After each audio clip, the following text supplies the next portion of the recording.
5,000 ఎక్స్ట్రాగా ఆదాయం మిగులుతుంది సార్ రాను ఖర్చుల ద్వారా. బస్సు ఫ్రీ బస్సు ఎక్కుతున్నారా? బస్సు ఎక్కుతున్నారా అమ్మా? అందరు బస్సులో ఎవరైనా టికెట్ అడుగుతురా? ఏం లేదు కదా. సంతకు వచ్చినా, ఆదిలాబాద్కు పోయినా, ఇంద్రవేలికి పోయినా, ఏడుకోయినా ఫ్రీ బస్సులో పోతురు కదా. కేస్లాపూర్ దేవుని దర్శించుకున్న ఫ్రీగా వస్తురు కదా, అందరు వాడుతురు కదా.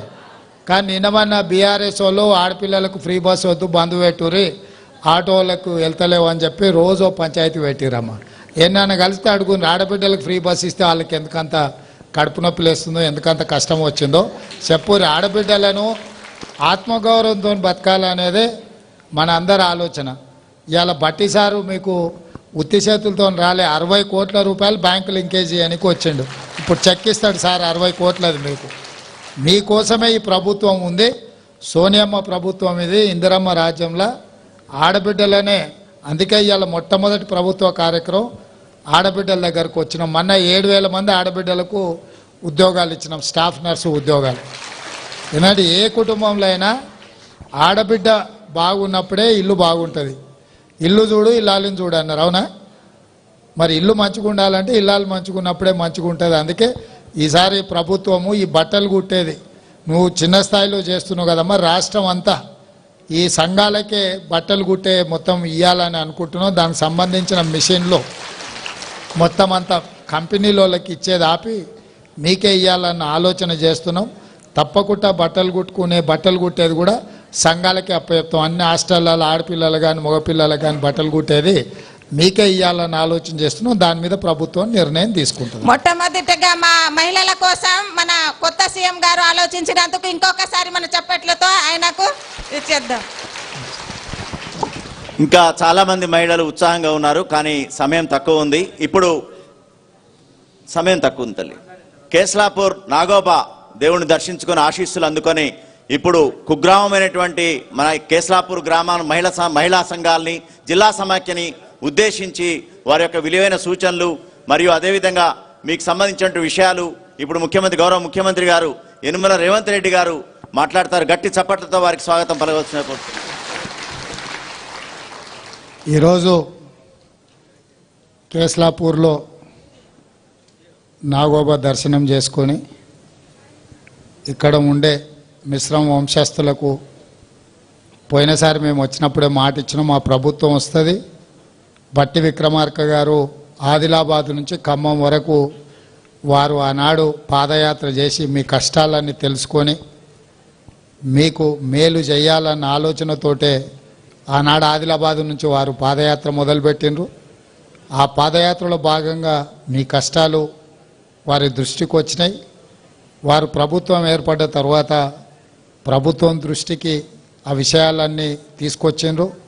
అదేవిధంగా మీ ఇంటి ఆడబిడ్డ సీతక్క ఇవాళ మంత్రి అయి మీలాగానే గూడాల నుంచి వచ్చిన సీతక్క కష్టపడి చదువుకొని కష్టాలన్నీ చూసి ఆ కష్టాలను ఏ విధంగా ఎదుర్కోవాలన్న ఆలోచనతోని అడవి బాట పట్టి మళ్ళీ అక్కడి నుంచి ప్రజా జీవితంలోకి వచ్చి ఇవాళ రాష్ట్ర మంత్రిగా ఉండి ఈ ఆదిలాబాద్ ఆడబిడ్డల యొక్క ఆత్మగౌరవం నిలబెట్టడానికి మీ జిల్లా ఇన్ఛార్జ్ మంత్రిగా ఈరోజు సీతక్క మీ ముందుంది.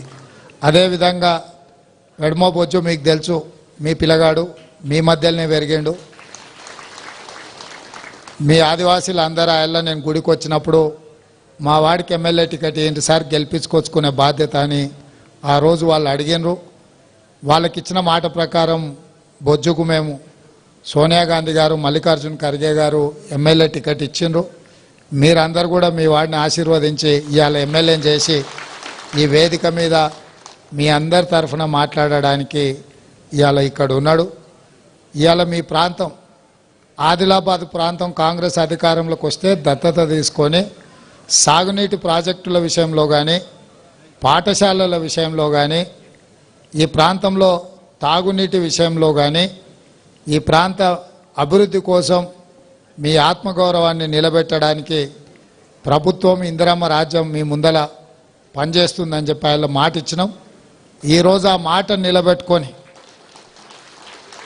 మళ్ళీ మీ దగ్గరికే వచ్చి ఇక్కడి నుంచే అభివృద్ధి కార్యక్రమాలకు శ్రీకారం చుట్టి ఈరోజు మీకందరికీ కూడా అండగా నిలబడడానికి గత 10 ఏళ్లలో మహాలక్ష్మి గ్రూపులు అంటే ఎక్కడున్నాయో తెలియని పరిస్థితి వచ్చింది. అంతకంటే ముందు ఎప్పుడైనా వైఎస్ రాజశేఖర రెడ్డి గారు ఉన్నప్పుడు మీకు పావులా వడ్డీకి ఇచ్చిండు. కిరణ్ కుమార్ రెడ్డి గారు ముఖ్యమంత్రి అయిన తర్వాత 0 వడ్డీకి ఇచ్చిండ్రు. కోట్ల రూపాయలు మీకు ఇచ్చి ఆర్థికంగా మిమ్మల్ని నిలబెట్టే ప్రయత్నం చేసిరు.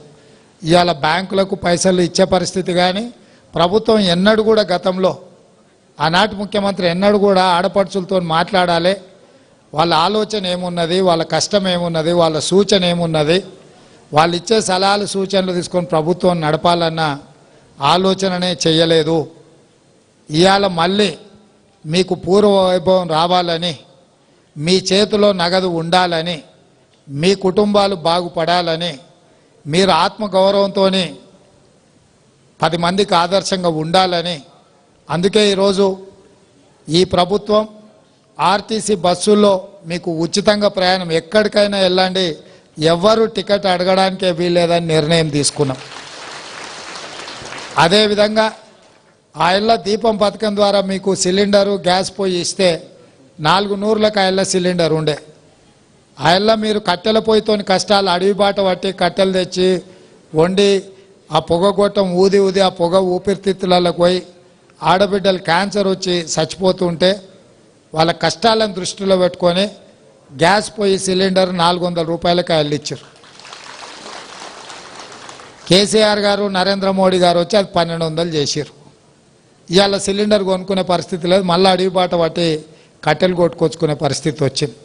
అందుకే తొందరలోనే మీ అందరినీ ఆ కష్టాల నుంచి బయటకు తీసుకురావడానికి 500 రూపాయలకే మీ ఇంటికాడ సిలిండర్ ఇచ్చే కార్యక్రమాన్ని, ఇవన్నీ కార్యక్రమాలు ఎందుకు తీసుకుంటున్నామంటే ఆడబిడ్డలను ఆత్మగౌరవంతో బ్రతికే విధంగా, ఆడబిడ్డలు మంచిగా ఉన్నప్పుడే ఇల్లు బాగుంటుంది.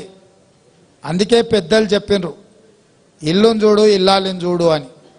ఇల్లు ఉండే విధానాన్ని బట్టి ఇల్లాలు ఆలోచన కానీ ఇల్లాలు విధానము మనకు అర్థమవుతుందని తొందరలోనే మీకు 500 రూపాయలకే సిలిండర్ ఇవ్వడానికి మన కోశాధికారి మన ఆర్థిక మంత్రి బట్టి విక్రమార్క గారు తొందరలోనే మనకు అనుమతి ఇవ్వబోతున్నాడు. తొందరలోనే ప్రియాంక గాంధీ గారిని పిలుచుకొని 1,00,000 మంది ఆడబిడ్డల్ని అందరం ఒక్క దగ్గర కూర్చొని ఈ 500 రూపాయలకే సిలిండర్ కార్యక్రమాన్ని కూడా మనం ముందుకు తీసుకెళ్దామని చెప్పి మీ అందరికీ నేను ఈ సందర్భంగా విజ్ఞప్తి చేస్తున్నా. అదేవిధంగా ఇంటి కరెంటు బిల్లు కూడా ఈరోజు విపరీతంగా వస్తుంది. కష్టపడి గ్రూపులలో మీరు మిగిలించుకున్నది కరెంటు బిల్లుకే పోతుంది. అందుకే తొందరలోనే 200 యూనిట్ల వరకు గత సంవత్సరం మీరు ఎంత విద్యుత్ వాడుకున్నారో రాబోయే సంవత్సరం ఆ స్థాయిలో మీకు ఉచితంగా ఇంటి కరెంటు బిల్లులు కట్టాల్సిన పని లేకుండా మీకు అందరు కూడా ఉచితంగా విద్యుత్ ఇవ్వాలని 200 యూనిట్ల వరకు. ఎందుకంటే కరెంటు బిల్లు పైసలు ఇంటి ఆమెనే కట్టమంటాడు. ఆయనకి ఏదన్నా వస్తే పోయి బెల్ట్ షాప్ కాడ ఇచ్చొస్తాడు కానీ కరెంటు బిల్లు అయితే కట్టాడు. అంతేనా? మీరు కష్టపడ్డ పైసలే కరెంటు బిల్లు కడుతున్నారు కాబట్టి అవి కూడా మీకు మిగిలేటట్టు చేసి 200 యూనిట్ల వరకు గత సంవత్సరం మీరు ఎంత విద్యుత్తు నెల నెల వాడుకున్నారో రాబోయే సంవత్సరం అదే స్థాయిలో మీకు 200 యూనిట్ల వరకు ఉచితంగా కరెంటు బిల్లులు ఇంటి బిల్లులు కట్టాల్సిన పని లేకుండా ఇవాళ ఉచితంగా మనం కరెంటు ఇవ్వాలనే నిర్ణయం కూడా తీసుకున్నాం. పెద్ద ఎత్తున ఆడబిడ్డల కోసం ముఖ్యంగా సంఘాల కోసం మహాలక్ష్మి గ్రూపుల కోసం నిర్ణయాలు తీసుకుంటున్నాం. భవిష్యత్తులో కూడా స్కూల్ పిల్లలకు అందరికీ బట్టలు కుట్టే కార్యక్రమం పెద్ద పెద్ద కంపెనీలకి ఇవ్వకుండా సంఘాలకే ఇవ్వాలన్న ఆలోచన చేస్తున్నాం. దాని మీద కూడా తొందరలోనే నిర్ణయం తీసుకొని కుట్టు మిషన్లను కూడా మీకు అందుబాటులోకి తీసుకొచ్చి వాటి ద్వారా మీరు మంచిగా సంపాదించుకునే విధంగా నగదు మీ చేతిలో ఉండే విధంగా ఈ ప్రభుత్వం నిర్ణయం తీసుకోబోతుంది. ఈరోజు బ్యాంకుల లింకేజ్ కింద మన చీఫ్ సెక్రటరీ గారు కూడా శాంతికుమార్ గారు కూడా ఒక మహిళ, మీ కష్టాలు తెలిసిన వారు నాకు సూచన చేశారు. మనం ఆదిలాబాద్ వెళ్తున్నాం, అక్కడ సంఘాలు ఇవాళ 95 కోట్ల రూపాయలు వాళ్ళ చేతిలో బ్యాంకులలో ఉన్నాయి. మనం బ్యాంక్ లింకేజ్ కింద 60 కోట్ల రూపాయలు వాళ్ళకి ఇవ్వాలని చెప్పి చీఫ్ సెక్రటరీ గారు ఇవాళ నిర్ణయం తీసుకొని మీకు అందరికీ ఇచ్చేసిండ్రు. అదేవిధంగా కొండా సురేఖ గారు కూడా అక్క ఈరోజు మీ అందరి దగ్గరకు వచ్చారు కాబట్టి 60 కోట్ల రూపాయల బ్యాంకు లింకేజ్ది కూడా ఇప్పుడు చెక్కు మీకు ఇవ్వబోతున్నామని మీకోసం మీ గౌరవం నిలబెట్టడం కోసం మీ చేతిలో నగదు ఉండే విధంగా ఈ ప్రభుత్వం